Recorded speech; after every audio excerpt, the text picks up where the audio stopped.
pinagkakatiwalaan ng mas maraming Pilipino.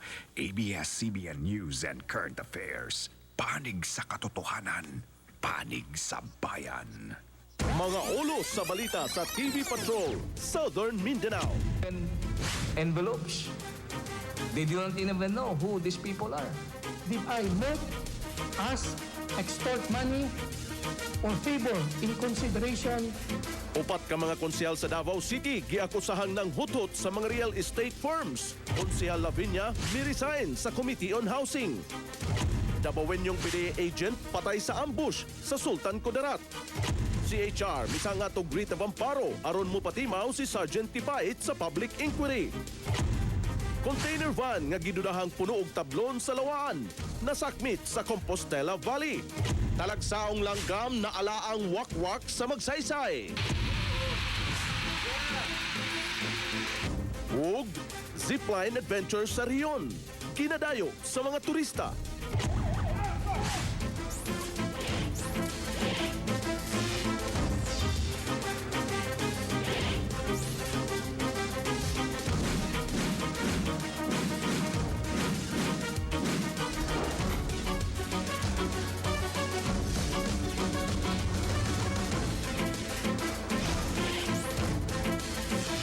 Gikan sa ABS-CBN Davao News Center. Naghatod sa responsableng pamahayag alang sa kamatuoran. Kini ang TV Patrol Southern Mindanao.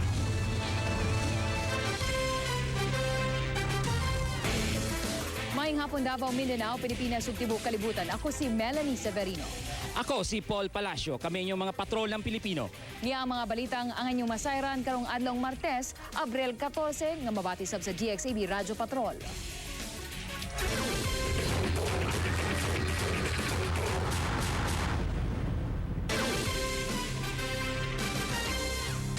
Subling natayog og balik sa isyong korupsyon ang ubang miyembro sa sangguniang panlungsod sa syudad sa Davao. Gingong mga real estate developer ang gipanghut-hutan. Nagapatrol si Francis Magbanwa. Sa banner story sa Sunstar Davao karong adlaw, gikaulaw ni Vice Mayor Inday Sara Duterte nga subling na lambigit na sab sa isyong korupsyon ang pipila ka sakop sa konseho sa Davao. Unang nagkatag sa mga text messages ang isyong upat ka mga konsehal nga dunay mga initials nga LDBM ang giingong nang huthot sa mga real estate developers sa pasalig nga mapadali ang pag-aproba sa application for housing development diha sa konseho. I sympathize with the Honorable Vice Mayor. And I think her frustrations and disappointments will tell us or show us that she is no longer attending to our session. Maybe she is ashamed. This kind of issue, Madam President, is an insult to the institution itself. That means to discredit. Sa privilege speech, gihimakak sa mga konsehal ang pasangil o gilantaw nga pagpangdaot lang kini kay hapit na ang eleksyon. Almost 1 year every or before elections come, this kind of a smear campaign happens in the council. I'm sorry to disappoint them, Madam President. Not once did I not ask, extort money, or favor in consideration of my vote in the committee report as well as in the approval of any subdivision permit by the City Council. Nagdesisyon ang mga konsehal nga magpahigayon og total revamp sa tanang komitiba sa konseho aron mapapa ang pagduda nga dunay personal nga interes ang ubang mga konsehal sa mga dagkong komitiba sama sa Committee on Housing. Francis Magbanwa, Patrol ng Pilipino. Giangkon ni City Councilor Arnulfo Cabling nga gibinlan og usa ka sobreng kwarta ang iyang opisina. Gikan daw kini sa usa ka real estate developer. Pero iya daw kining gibalik ni ang report. We have seen this in the past. Gihagit ni City Councilor Peter Lavinia si Councilor Arnulfo Cabling nga mo-resign na isip chairman sa Committee on Housing and Urban Development susama sa iyang gibuhat nga mi-resign isip miyembro sa komitiba. Kay giangkod na ni Cabling nga naay 300,000 pesos nga gihatag kaniya gikan sa developer sa Uraya Housing. Yes, it was admitted to us during our executive session that the chairman of our committee received 300,000 from one developer. Dapat may delikadesa siya, mag-resign siya. He was advised to return it because he reported it. But just the same, he received it. Because of these controversies, natakot siguro siya. Otherwise, kung wala siguro itong controversies, nobody knows what will happen to that bribe money. For them to ask me to resign and single me out, I will not. I will not, no? Because as far as I'm concerned, I'm not involved in the controversy. Sumala ni Cabling, gisulod sa envelope ang kwarta. Pero pipila lang di ay kini sa mga envelope nga giingong gipang tagi-tagi sa ubang SP member. I would just like to make it clear that the 300,000 mentioned by Councilor Lavinia is the money in an envelope which are among the envelopes which are actually returned upon the instruction of no less than the Vice Mayor. Og arong matinaw kini nga issue makauban ta karon live si City Councilor Danny Dayang Hirang. Konsehal, tinuod ba nga naay gipanghatag nga kwarta ngadto sa mga konsehal gikan daw kini sa mga real estate developer? Giangkon kanin ni Councilor Cabling nga nakadawat siya 300,000 kapin. Og among ginaimbestiga, gitanaw nako tong Oraya developer kay murag kani. Unfortunately nga naaprubahan na. So para nako kaulaw-ulaw ra ni, and it's good nga dapat mang-resign mi og imbestigahon kani. Nag-request na mig resolution requesting NBI ug ombudsman. Giapil nako tong duha ka staff sa councilor diha nga ginganlan og Roger B. Tig kanunay diha og si Mark. Among i-coordinate kani sa NBI ug sa ombudsman kay ulaw-ulaw ra ning nahitabo. And I am very sure maybe dili lang ni karon. O kami under the leadership of Inday Sara Duterte, di yun siya gusto niini. Giwarningan nako ang mga developer, pati ni mga investors. Ayaw yun mo binuang diha, kay di mo sugot ang konseho ang mga Duterte niini, kay mali ni. Og the more nga madugay og approval ang inyong mga proposal. Karon gani na proposal nga kung naay gamay nga pagduda, dapat butaran yun, tanggalon yun, makaulaw sa tao. So kagani we requested og revamp, gisuportahan nato ni. Apan nakita na mo nga maabandono ang trabaho sa konseho, but andami nga usbon ang setup sa council. Og ako mismo gisambitar na akong sarili sa maong mga kausaban kung gikinahanglan. Okay. Kaganiha man ta kung revamp nganong wala mahitabo. Nag-resign yun ang tanan. Unfortunately, mabiyaan ang mga trabaho. So nag-agree may mga councilor nga ipadayon ra ni namo temporarily, then mo mag-organize yun may. Dili pwede na yun ani nga setup. Ang Committee on Housing, no less than Councilor Lavinia resign, Councilor Monteverde gi-withdraw, si Councilor Alag ka-withdrawon pod. Samok na yun. Wala na kredibilidad ang maong komitiba. Kay diya nagsugod tanan. Very controversial magud ang komitiba na sa una pa. Okay. Basin ma-whitewash na ay mga pagduda. Ma-whitewash ang investigation. Gihagit na mo ang NBI o ang ombudsman. Bisag na politika ni. Ang ako magud na gisudlan og politika niya. Labaw ni kani mga texting. Dali ra. Bisag kinsa magud pwede mag-text. But assuming na texting, dili po mi musugot nga sa texting lang di mi mutuo, dapat tanawon yun. So we are calling for investigation on this matter. Okay, daghang kayong salamat. City Councilor Danny Dayang Hirang.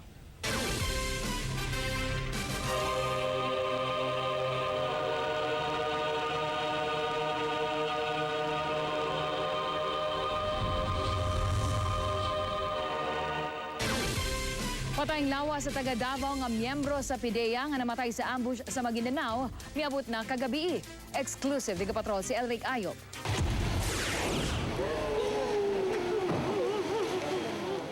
Perteng hilang sa pamilya Hala pagkabot sa patayng lawas ni Intelligence Officer 2, Pablo Jun Hala kagabi sa Cosmopolitan Funeral. Di ni madawat ang gidangatan sa anak nga namatay sa ambush sa crossing Simbuay, Maguindanao kagapos buntag. Tadtad sa balang likod sa biktima, butang ang gikadudahan sa pamilya. Sige, as a mother, instinct ba nimo ba? Pag tanaw nimo, siyempre, di man yun nimo maiwasan no. Naman yun na sa imong mind ang doubt. How come nga ana ang naitabo puro sa likod? Uman si Hala sa pilit nga mag-serve on tawag warrant of arrest sa most wanted person sa Maguindanao. Nga si Piad Buaya Abdullah alias Piad. Apan layo pa lang ang ilang gisakyan, girak-rakan na sa mga sospek. Patay si Hala, o katapad din ng agent nga si alias Tho, samtang samdan ng duha ka mga kauban. Siya lang membro sa PDEA Academy unang sinag-class 2006-01. Pinako ng base sa PDEA Academy nga recruit o gitrain sa PDEA. Ilalom sa programa sa 1 billion peso nga anti-graft fund sa Presidential Anti-Graft Commission. Gimahay ni Mara Chris Hala, asawa sa namatay ang Regional Director sa PDEA, kay dugay na untang matransfer si Pablo. Kasagaran mga tao na mamatay na ay signs, siya wala. Kaya excited siya muli sa 20. Kaya mag-1 month akong anak sa 19. Kung siya nga man, ako yung mga death threat. Wala siya. Gagmay pa mga anak sa biktima. Tapato? Wala sa nagtawag ng RD mo? Wala, tinang pa siya namin. Ako sa wala ko yung na-receive tawag. Kasi ako, wala. Mas may pang director diri sa 11 kay Gimo. In one way or another, istorya pa niya si Mama. Doon ang pamilya nga dunay naghuda sa operasyon sa PDEA at mao nga na-ambush sila. Ihatag nila what is due. Kay in line of duty, namet na niya nga tragic death niya ba nga dili. El Regayo Patrol ng Pilipino. Gipadaplin una sa korte ang petition for writ of amparo sa Commission on Human Rights alang kang Staff Sergeant Ben Tipait sa Military Intelligence Group kon MIG. Nagapatrol si Rodrey Salas. Gigid mapugos sa Commission on Human Rights si Staff Sergeant Ben Tipait sa MIG nga moatubang sa public inquiry sa CHR. Human gipadaplin ni RTC Branch 14 Presiding Judge George Melio ang petisyon for writ of amparo. I think the court would be faced with no other alternative except to maybe dismiss the case. Wa misipot sa hearing ang counsel ug asawa ni Staff Sergeant Tipait kaganihang buntag. Buot sa CHR nga patubagon si Tipait sa akusasyon ni Leon Sopitaw alias Commander Parago nga siya ang mipatay sa iyang anak nga si Rebelin. That is why we move for the dismissal of the petition against the Commission on Human Rights. 12 ka mga sundalong ubos sa Military Intelligence Battalion ug Intelligence Group ang ginganlan ni Parago nga mipatay sa iyang anak. Apan napulo lang niini ang mitumaw sa public inquiry ug usa si Tipait ang wa miatubang kay tuwa sa Manila alang sa usa ka military education. Juan Ray Salas, Patrol ng Pilipino. Daghang trabaho ang nabiyaan tungod sa taas nga bakasyon, busa. Kayo dasab ang mga empleyado aron maapas ang nabiyaan nga trabaho. Nagapatrol Francis Magbanwa. Abot pultahan na sab ang linya sa mga kliyenteng dunay transaksyon dinhi sa SP Building. Sagad kanila magbayad og lisensya sa negosyo sama ni Delfina Gohilde. Wa niini matrabaho ang pagproseso sa iyang yuta sanglit nagbakasyon ang pamilya. Daga lagi tao. Manang karon ang Kay puno man kaayo. Okay na, busy man mi. Oh, lintin ba ya? Usa sa pinaka-busy nga opisina sa syudad karon ang Business Bureau. Sanglit Abril 20 na ang deadline sa bayranon sa business tax. Sanglit holiday sa mayaging semana, Martes ug Miyerkules lang ang trabaho, busa dagang trabaho sab ang nabilin. Mao kini karon ang giapas sa mga empleyado sa gobyerno. Saan kita nyo na nga apoy daghang mga tao nga nagdasok para mo bayad. Nagdali-dali sabog pila si Marciano sa Water District kay mahadlok siyang maputlan og supply sa tubig. Bisan sa Davao Light, taas sab ang linya sa mga nagbayad og bill. Basi maputlan og tubig. Daghan gyud ang namaya diri no. Bisan sa nagdapunog nga trabaho, pasalamat hinuon ang mga empleyado, sanglit nahatagan sila og mas taas nga pahulay. Francis Magbanwa, Patrol ng Pilipino. Musunod sa pagbalik sa TV Patrol Southern Mindanao. Container van nga puno og tablon nasakmit. Granada ug kalabira nakalutan sa bahada.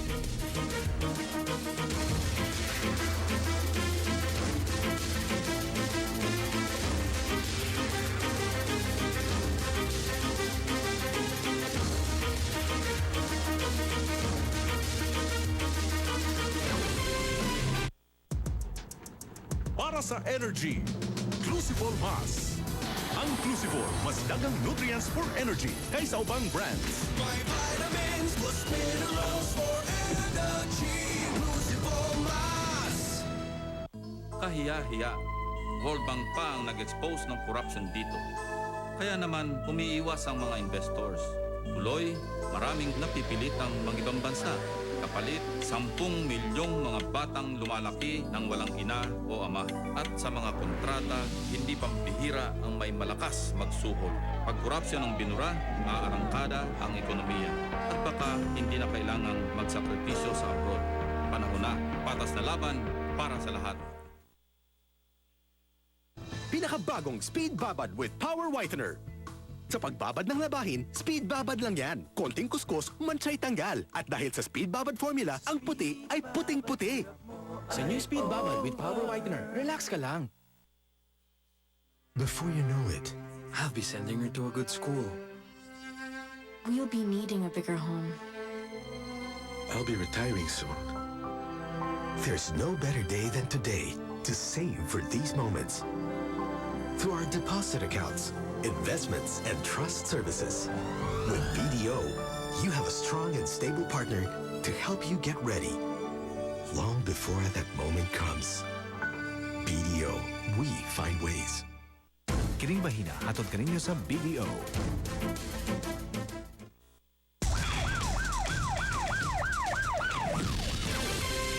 Tulo ka mga lalaki nga gituuhang biktima sa salvaging nakitaan sa malaglahing lugar sa Davao del Sur. Nagapatrol Francis Magbanwa. Nakagapos og alambre, gitabunan ang ulo og silupin ug napuno sa samad pinusilan ang lawas sa duha ka wa mailing lalaking nakit-ang gilabay sa utlanan sa Bansalan ug makilala Miyerkules Santo. Merong dalawang bangkay na doon sa kanal, doon naka tinapon yata. Hingpit nga timailahan lamang sa mga biktima ang sulog nilang blue ug pula nga t-shirt. Dako ang pagtuo sa Bansalan Police nga gipang salvage ang mga biktima una gilabay dinhi. Hangtod karon wa pay pamilyang mipatimaw aron ilhon ang duha. May paniniwala kami na biktima ito ng summary killing gano'n. Laing usa pa ka wa mailing patayng lawas nga gituohang gisalvage sab sa Matanao, Davao del Sur ang ania karon sa Angel Funeral Homes. Nanawagan karon ang mga otoridad sa mga residente nga nawadan og kapamilya nga bisitahon ang punerarya dinhi sa Bansalan aron matabangan sila sa pag-ila sa mga biktima. Francis Magbanwa, Patrol ng Pilipino. Usa ka granada ug mga kalabiran nakabkaban diha sa bahada ng syudad sa Davao. Nagapatrol Vina Araneta. Nakurat ang mga trabahante sa construction dihang ilang nakitaan ang usa ka karaang granada ug mga bukog sa tao. Nabuldos kini ato sa pagdevelop sa bakanting luna duol sa bahada flyover nga planong himuon nga condominium unit. Pag kalot nila sa bako, murag sabay lang to sila. Gidala dayon sa bomb squad ang karaang granada nga usa ka klase sa Mark II fragmentation grenade. Automatic na shipkeeping na sa kuwan. Mga in charge sa bomb squad. Vina Araneta, Patrol ng Pilipino. Usa ka container van nga puno og tablon sa lawaan nasakmit sa CIDG. Apan nasayrang daan na di ay kining nadakpan dito sa Trento. Exclusive Patrol si Rodrey Salas. Nasakmit sa mga operatiba sa CIDG Conval ang usa ka 40-footer container van og prime mover nga kargado og mga tablon sa lawaan sa Montevista. Way napakitang dokumento ang driver nga si Ray Okias. Nasayrang uno na kining nadakpan sa DNR sa Agusan del Sur niadtong Huwebes Santo o gikustodiya sa munisipyo sa Trento. Busa na tingala ang CIDG kung nganong natugutan kini nga ibiyahe ang mga kontrabando. Itanggong una sa CIDG Conval ang container van ug ang truck hangtod nga masuta kung legal na ba nga na-release ang container van human kini una nadakpan sa Agusan del Sur ug aron nga mapamatud ang usabagad kini ka stolen vehicle. We will conduct ocular investigation relative to this case. Apan matod ni Okias, way misita sa ila diyang ilang gikuha ang sakyanan. Mismo kung amo ginagkuhan sa kuha, tawag pod. Naduha ng truck dito. Kuha na lagi ang truck. Kaya okay na daw. Di may makay magkawat na. Base sa apprehension receipt sa DNR Agusan del Sur, mukabat sa kapin 11,000 ka board feet nga lawaan lumber ang unod sa container van ug nagkantidad og di mo kulang 200,000 pesos. Presidential Decree 705, illegal logging law. I would recommend the CIDJ to file a case against the owner of the van and the owner of these illegal logs. Rodrey Salas, Patrol ng Pilipino. Pinasahi ang paghandom sa Semana Santa sa mga mag-uuma sa riyon. Isip nila nga susama sa penitensya ni Jesus ang ilang giagyang sakripisyo aron ipanawagan nga ma-extend ang papatuman sa CARP. Nagapatrol si Vina Araneta. Human ang tulo kaadlaw nga March protest nag-abot sa DAR office ang mga mag-uumagikan sa nagkalain-laing lugar sa rehiyon 11 aron ipanawagan sa Kongreso nga i-extend ang pagpatuman sa Comprehensive Agrarian Reform Program hangtod 2013. Biyernes Santo pa sa buntag nagsugod og bakta sa mga mag-uumagikan Davao del Norte ug Davao del Sur aron ihulagway sa ilang kalbaryo ug pangandoy ang makabaton og yutang ilang tikaron. Nga ma-extend yun, mapasa sa balaod ang katong amo ang gipapasar nga House Bill 477. Dili ti unay nga agraryo. Tungod kay wala nila butangi og pondo nga dili makalihok ang atong pang-agraryo nga patuyuan. Sumara sa mga mag-uuma, dili nila undangan ng Kongreso hangtod dili mo pasar ang House Bill 4077 kun reformang agraryo. Pero matod ka sa stop sa sunod. Nagprotesta sa atubangan sa buhatan ni Speaker Prospero Nograles ang mga mag-uuma. Vina Araneta, Patrol ng Pilipino. At ang isa pagbalik sa TV Patrol Southern Mindanao, usa ka Davaoenyo nangampanyang suportahan si Duterte luyo sa investigasyon sa CHR.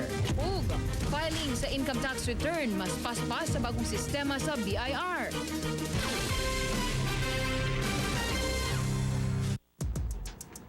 Para sa energy, Clusivol Mas. Ang Clusivol, mas dagang nutrients for energy kaysa ubang brands. My vitamins plus minerals for energy. Clusivol Mas. Ayos na ang buto-buto.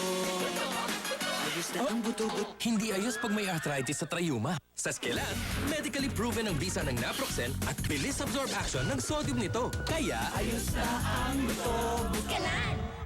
Ang 15 offers sa 150 sa 10 pesos ni mo sa token text. Sa text, Alin ako? 15 lang! Ako, 10! daan text only 10. Pinakabaratong ani para sa pinakadaghan. Sa tawag, 15 na ako ang tawag todo. Mahal oy, sa amo, 10 pesos lang. Gaantong 10 pesos lang. 10 minutos ang turyahanay. Tibig sulit. Aking magtawag. Pogi pang text! Sa token text, gumagaan ang live. Ngaro mo 15 pa! Kung na ay Kining bahina hatod kaninyo sa Talk and Text. Gumagaan ang life.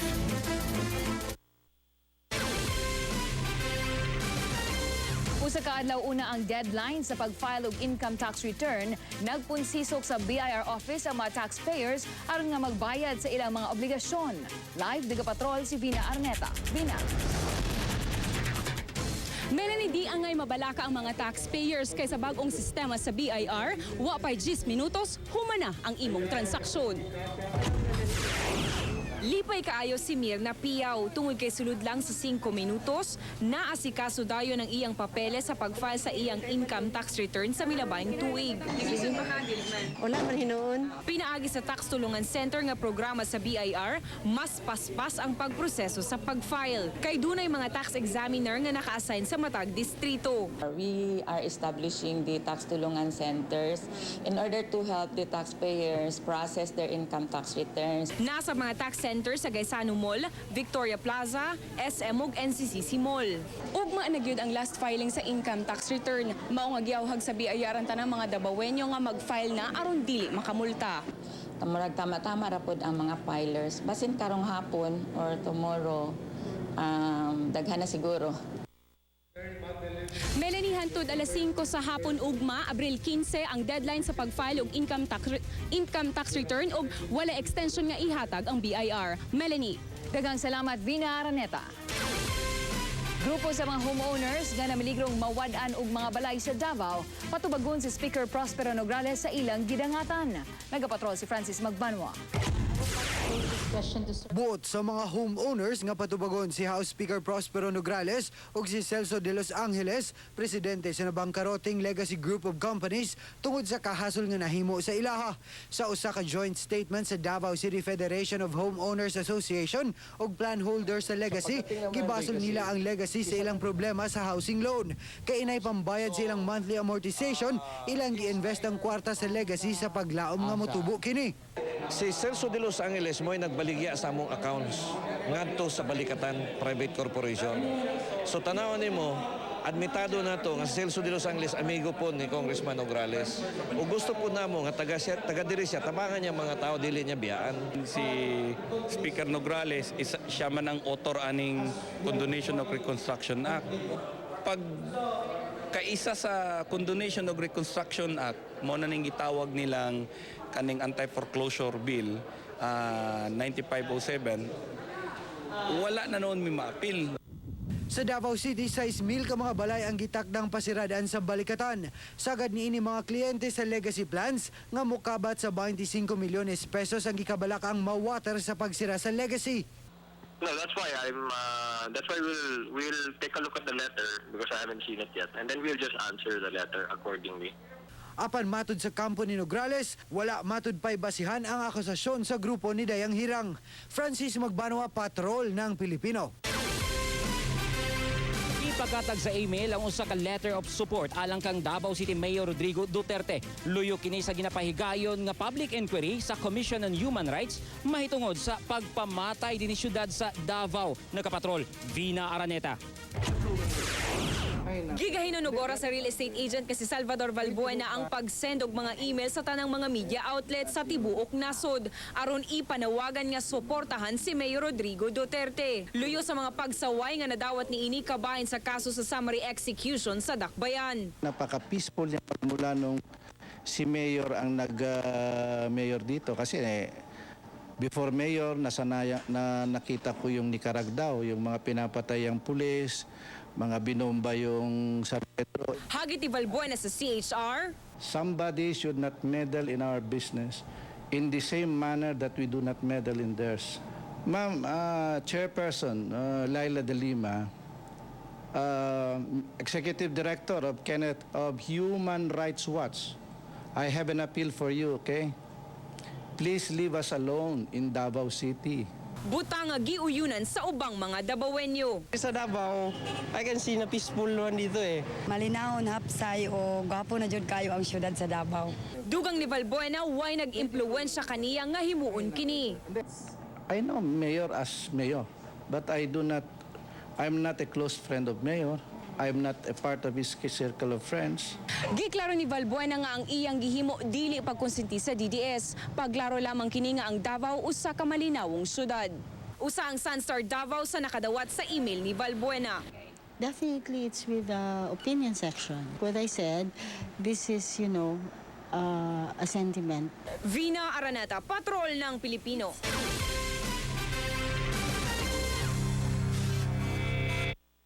As parents, you can potentially increase your child's IQ by as much as 30 points in the first 5 years of life with proper care and nutrition. Gain School Advance has the unique IQ Nutrition System AAA Advantage. Activators to support vision and brain development. Accelerators to help stimulate brain growth. Advancers to help support advanced learning. Continue the IQ AAA Advantage with Gain School Advance. Para sa maayos na pagkalap ng mga impormasyon, hatid ng pinakamahuhusay na tagapagbalita, iisa lang ang inaasahan at pinagkakatiwalaan ng bayan. Local TV Patrol, kasama ang Naproxen Sodium ng Biskanan. Doble-doble Summer Saya promo sa usa ka papel. Umaaligid sa iyong alagang iba't ibang sakit sa paligid. Buti na lang may bagong Thunderbird Vaccinal SE. 15 days pataas, mas pinalakas at pinabisa para sa mas tumatagal na proteksyon kontra sipon, pisik, halak, coryza at coccidiosis. Thunderbird Vaccinal SE. Proteksyong bakal sa tibay.